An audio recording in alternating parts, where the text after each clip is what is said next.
अस्सलाम नाज़रीन, मैं हूं असद अली तूर अपने प्रोग्राम असद तूर अनसेंसर्ड में। आज हम आपके लिए एक बहुत ही तहलका खेज अंदर की स्टोरी ला रहे हैं कि चीफ जस्टिस कादी फाइज ईसा के दफ्तर में क्या हुआ, कैसे हुआ, और जो इलेक्शन डेट फिक्स हुई दोबारा से 8, या आप कह लें कि इलेक्शन डेट को दोबारा से पटड़ी पे लाया गया 8 फरवरी की, उसमें क्या सुप्रीम कोर्ट का किरदार था, इलेक्शन कमीशन ने क्या कर रहा था, बाकी मिलिट्री इस्टेब्लिशमेंट उस वक्त क्या गेम खेल रही थी, किस तरह से राब्ते हो रहे थे, क्या चल रहा था, ये आपको अंदर की आज एक तहलका खेज स्टोरी दे रहे हैं और अनसेंसर्ड दे रहे हैं। ये मैं आपको बिल्कुल, मुझे एतराफ़ करना चाहिए इस स्टोरी के लिए। मुझे जिसे कहता है ना, वो नुसरत जावेद साहब के एक आर्टिकल ने उकसाया। नुसरत जावेद साहब मेरे सीनियर हैं, मेरे लिए बहुत काबिल एहतराम हैं, और उन चंद सहाफ़ियों में हैं जिनको मैं आइडलाइज़ करता हूँ, एडमायर करता हूँ। उनमें नुसरत जावेद साहब हैं, सिरल अलमेडा हैं, मोहम्मद हनीफ़ साहब हैं, और अब्बास नासिर साहब हैं। तो मैं इन लोगों को बहुत एडमायर करता हूँ। मुझे और मैं बड़ा लकी हूँ।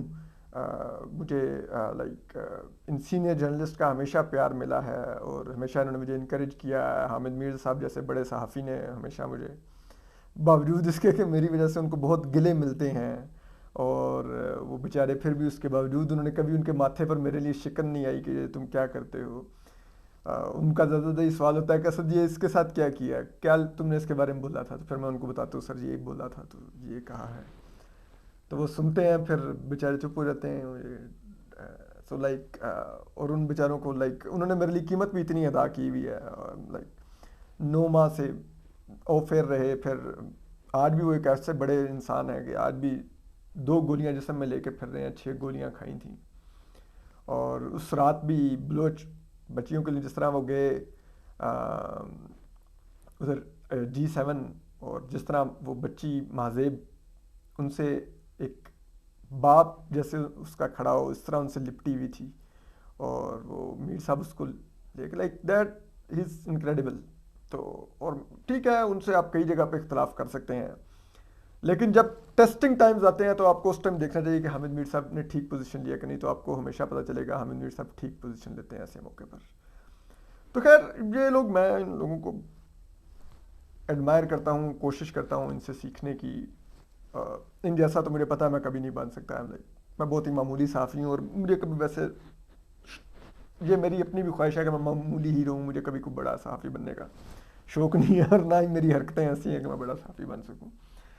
तो खैर, तो ये इस स्टोरी के लिए मुझे नुसरत जावेद साहब के आर्टिकल ने उकसाया कि चीफ इलेक्शन कमिश्नर क्या कर रहा था, वो अपील क्यों नहीं लाहौर हाई कोर्ट के फैसले के खिलाफ फाइल कर रहा था। तो फिर अब आपको स्टोरी देते हैं, अनसेंसर्ड स्टोरी देते हैं। तो वो कहानी ये है जी कि आपको मालूम है, जो पीटीआई के वकील रहनुमा हैं उमैर नियाजी साहब, उन्होंने तो 6 दिसंबर को ये पिटिशन फाइल की थी कि वो जो मुल्क भर के आरओज हैं उनको, जो डिप्टी कमिश्नर्स को बनाया गया है उनको तब्दील किया जाए, क्योंकि डिप्टी कमिश्नर सरकारी मुलाजिम हैं, एग्जीक्यूटिव के अंडर आते हैं, और उन्होंने हमारे खिलाफ 2600 से ज़्यादा 3 MPO के ऑर्डर जारी किए हुए पीटीआई के लोगों को अरेस्ट करने के लिए। तो वो तो ऑलरेडी जानबदार हैं, तो उनके अंडर इलेक्शन फेयर नहीं होगा।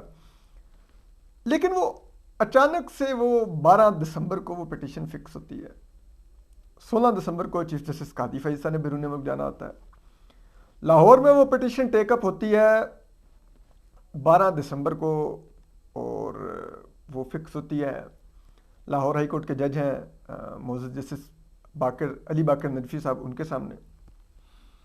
अब उसके बाद वो अचानक से रात के ऑर्डर आ जाता है कि मुल्क भर के जो आरओज हैं उनका जो नोटिफिकेशन है वो सस्पेंड, और अगली समात के लिए लार्जर बेंच तश्कील दे दिया जाए। और फिर वो लार्जर बेंच के लिए भी मंडे का आ जाता है कि जी मंडे को। और उस वक्त तक तो जो हर हाल में जो आखिरी तारीख थी शेड्यूल जारी करने की, वो 16 तारीख थी। तो अगर 16 तारीख तक शेड्यूल जारी नहीं होता, और शेड्यूल जारी होने के लिए आर का ट्रेनिंग मुकम्मल होना बहुत ज़रूरी था, तो वो ट्रेनिंग ऑटोमेटिकली रुक गई, वो डी नोटिफाई हो गए आर। तो अगर 16 दिसंबर तक नोटिफिकेशन ना आता तो 8 फरवरी को इलेक्शन मुमकिन ही नहीं थे, क्योंकि कम अज़ कम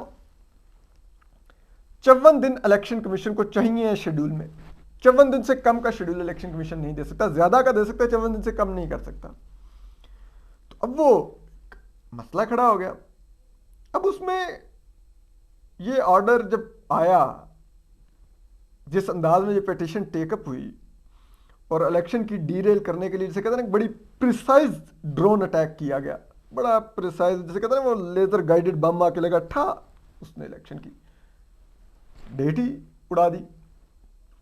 और इलेक्शन कमीशन जो था वो जराए कहते हैं कि इस मामले में एस्टेब्लिशमेंट के साथ ऑन बोर्ड था। तो वो सुनना तो ये था कि जब इस किस्म का ऑर्डर आ गया, इलेक्शन की डेट मुश्किल में पड़ गई, इलेक्शन कमीशन को फौरी तौर पर सुप्रीम कोर्ट में पिटीशन दायर करनी चाहिए थी कि जी अब हम क्या करें, आपने हमें कहा था 8 फरवरी को इलेक्शन करवाओ, हमने आपसे कमिटमेंट भी किया, लेकिन अब लाहौर हाई कोर्ट का ऑर्डर आ गया, तो हमें, आप तो कहते हैं सुप्रीम कोर्ट के इलेक्शन की डेट पत्थर पर लकीर है, लेकिन ये पत्थर तो उन्होंने मिसाइल मार के उड़ा दिया आपका, तो अब क्या करें। लेकिन इलेक्शन कमीशन बिल्कुल खामोशी से बैठा हुआ, उन्होंने अगले ही सेकंड में डी नोटिफाई किया आर को, और वो बैठ के लाहौर हाई कोर्ट का फैसला ले गए। उस पर अब चीफ जस्टिस काजी फायद ईसा का 16 दिसंबर आखिरी दिन था पाकिस्तान में। वो बैरून मुल्क अपनी मौसम सरमा की तातीलात के लिए जा रहे थे, तुर्की उन्होंने जाना था। टर्किश एयरलाइन की उनकी फ़्लाइट भी बुक थी, जो रात तकरीबन 3 बजे फ्लाई करनी थी पाकिस्तान से। तो जब इलेक्शन कमीशन ठंड रख के बैठा रहा, तो बिल आखिर 16 दिसंबर को, जिसे कहते हैं ना, चीज़ें घूमनी शुरू हुई। सुप्रीम कोर्ट हरकत में आई, चीफ जस्टिस काजी फैज़ा हरकत में आए। उस वक्त उनको ये रियलाइज़ हो गया कि गेम हो गई है।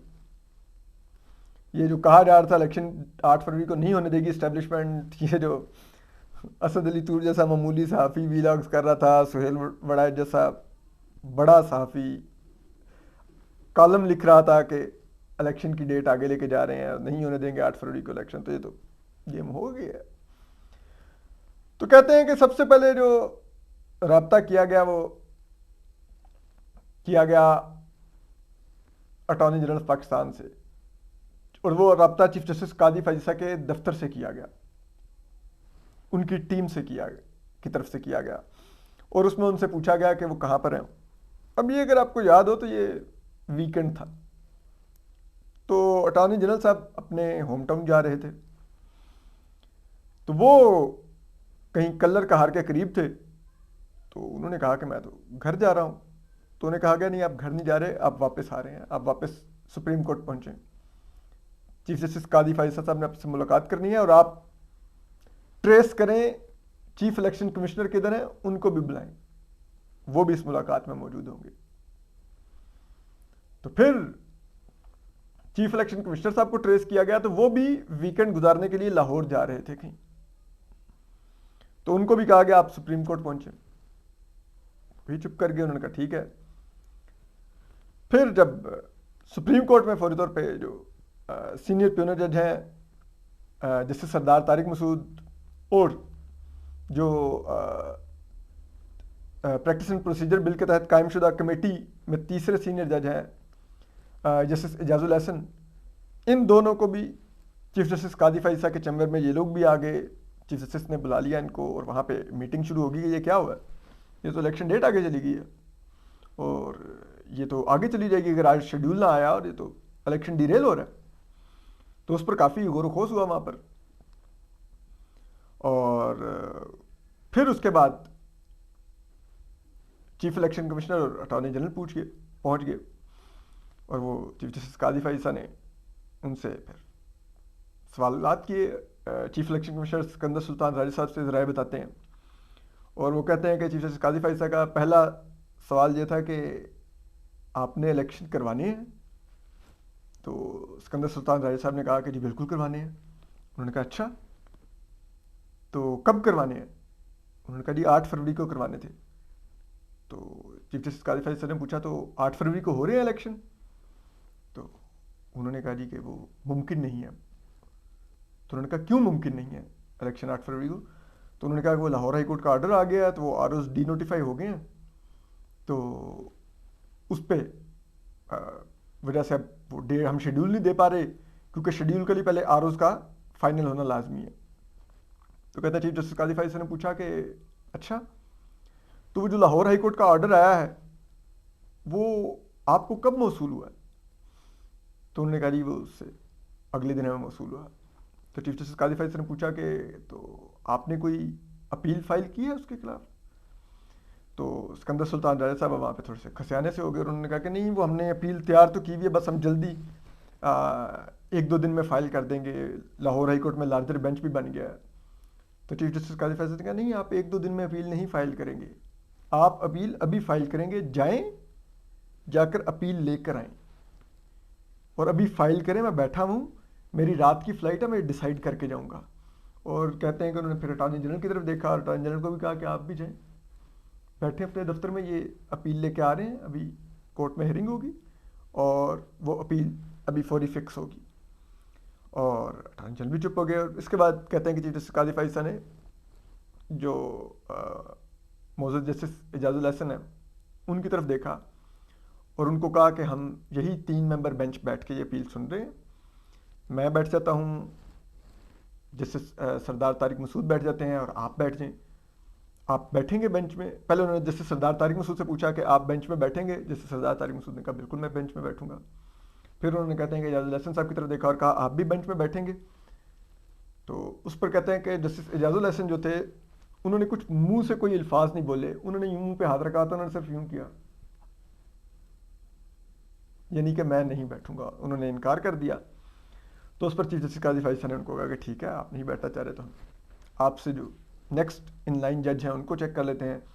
तो जस्टिस मंसूर अली शाह को चेक किया गया। जस्टिस मंसूर अली शाह उस वक्त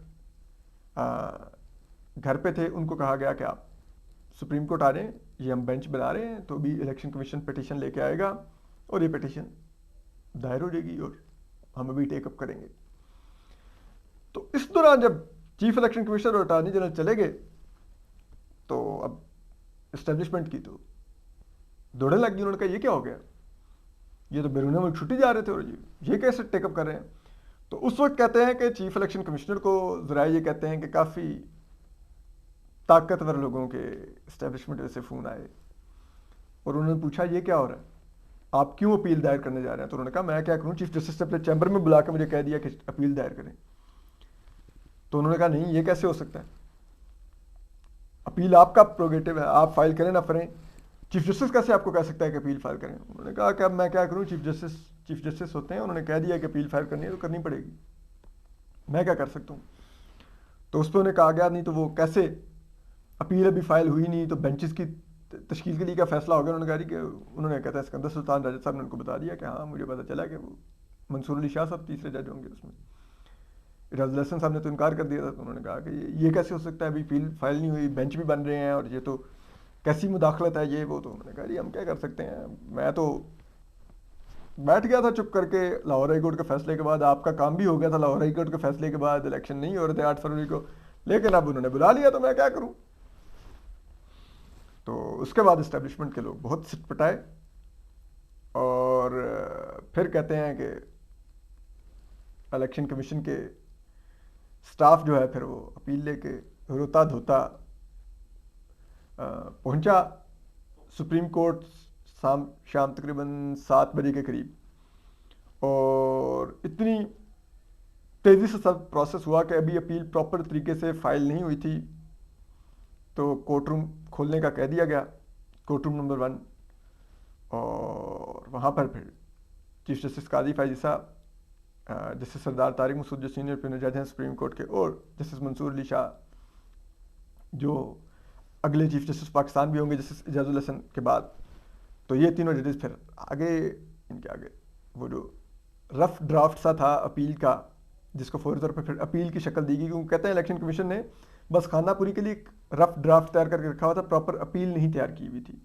तो फिर उसी रफ ड्राफ्ट को अपील में बदला गया, वो दायर हुई और फिर उसके बाद जो समाअत हुई वो तो आपके इल्म में है कि चीफ जस्टिस ने पूछा कि ये लाहौर हाई कोर्ट के जज का फैसला है कि उन्होंने नोटिफिकेशन मुअत्तल कर दिया, और उसका उन्होंने कहा, और उन्होंने कहा कि ये तो सुप्रीम कोर्ट के फैसले को उन्होंने खातिर में नहीं लाया, ये मिसकंडक्ट में नहीं आता, क्या उनके खिलाफ कार्रवाई नहीं होनी चाहिए चीफ जस्टिस का फैसला को बरहम थे, और उनको आइडिया था कि गेम क्या हुई है। और इसी तरह जस्टिस मंसूर अली शाह और जस्टिस सरदार तारिक मसूद ने पूछा कि लाहौर हाई कोर्ट के जज मुल्क भर का नोटिफिकेशन कैसे मुअत्तल कर सकता है, और वो ज़्यादा पंजाब की हद तक अपना इख्तियार एक्सरसाइज कर सकता था, ये कैसे हुआ। तो ये सब कुछ सारी गेम हुई उस दिन। और फिर उसके बाद इलेक्शन कमीशन को 2-4 ठापें लगीं, और फिर उसी वक्त उनको कहा गया कि आप लाएं इलेक्शन शेड्यूल, अभी जारी करेंगे आज ही। और फिर वो इलेक्शन शेड्यूल जारी हुआ, आरओज़ बहाल हुए, ट्रेनिंग बहाल हुई उनकी, क्योंकि इलेक्शन कमीशन तो खामोशी से उनकी ट्रेनिंग भी कैंसिल करके बैठा हुआ था। तो ये सारी कार्रवाई उस दिन हुई। अब सवाल ये है कि सवाल नहीं बल्कि वो जो हमारे सीनियर हैं वसुतुल्लाह खान साहब, उन्होंने कल एक आर्टिकल लिखा, उन्होंने कहा ये इलेक्शन हो नहीं रहे, इलेक्शन मुंह पे मारे जा रहे हैं इस्टेब्लिशमेंट की तरफ से ना, कि लो ठूसो मरो खाओ, ये इलेक्शन की तुम्हें बड़ी पड़ी हुई थी, ठीक है। तो उसके लिए ना वो पेपर जमा कराने दे रहे हैं किसी को, किसी के पेपर छीन रहे हैं, किसी से टिकटें सरेंडर करवा रहे हैं। अब वो कह रहे हैं कि नहीं जी नहीं, ये तो सिग्नेचर कंफर्म करने होंगे जो उम्मीदवार पीटीआई के जिन्होंने फाइल किए हैं, क्योंकि वो चाहते हैं कि पीटीआई के वो उम्मीदवार जब बाहर आएंगे अंडरग्राउंड से तो हम उनको अरेस्ट कर लेंगे, उनको डिसक्वालीफाई करेंगे वगैरह वगैरह। पूरा मशीनरी चल रही है, पूरी एक रिगिंग और ब्लेटेड रिगिंग का एक प्रोसेस जारी है पूरे मुल्क में। लेकिन क्या करें, ये तो होता है फिर। और इसमें अफसोस ये है कि अभी तक सुप्रीम कोर्ट ने डेट तो दिलवा दी, लेकिन खाली डेट तो काफ़ी नहीं ना, एक शैम इलेक्शन होने जा रहा है, कम से कम इलेक्शन तो शफाफ करवाएं। ये तो देखें ये क्या कर रही है एस्टेब्लिशमेंट, किस तरह से खेल रही है वो इलेक्शन के साथ, इलेक्शन प्रोसेस के साथ। अपना ख्याल रखिए, अल्लाह हाफिज़।